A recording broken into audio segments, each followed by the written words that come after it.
Hello guys, I noticed that 40% of my viewers are from outside of the Philippines.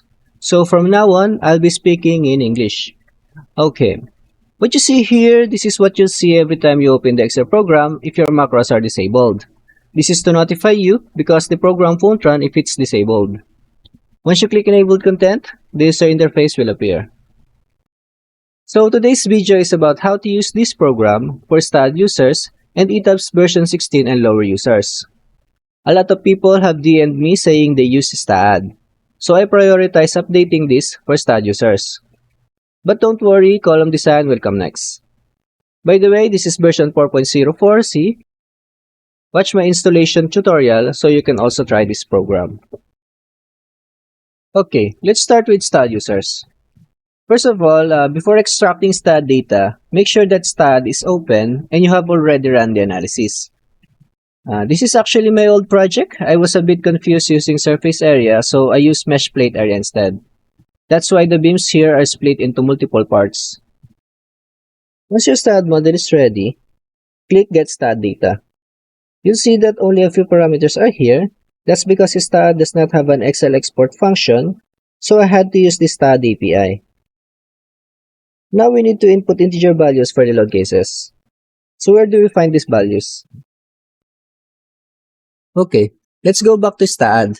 Then click the loading, open the load cases, and you see that each load case has a designated number. So these are what we need to use to identify loads for deflection and strength. Let's take note of them before going back to Excel. Dead load is equal to 1, 2 for the live load, and for the design, it will be 6 to 16. By the way, we can't use the STAAD envelope loading, this one, because the STAAD API does not support it. So we'll just stick to the load cases. Okay, let's go back to Excel, then input the load cases.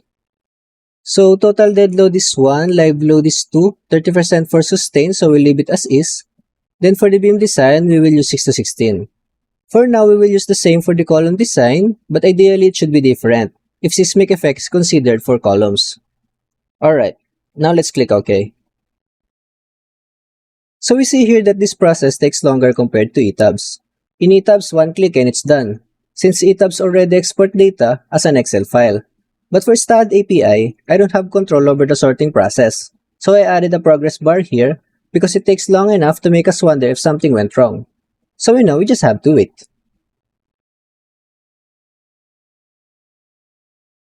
After STAAD data extraction, this message will pop up. It just says that material strength and clear length must be manually entered, since I couldn't find a way to extract material strength using STAAD API. If anyone knows, let me know. For now, just click OK. After that, let's go back to STAAD, and we will only design these beams.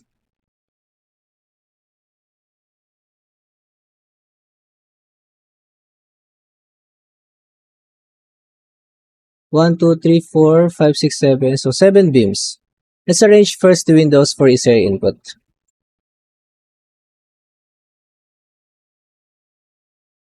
Now, open the beam designation. Since some beams are split into more than 5 parts, we will have to click this button, because only up to 5 parts are allowed in this interface. Okay, so let's just click this. Then this is where we'll list the beams that we'll design. Let's start with this beam. 581, 582, up to 589. So this continuous beam will act as one beam. Then it has a cantilever next to it, 657 and 658. Next, 653 and 654. Then 536, 537, up to 544 as one beam. Okay, let me just type all that.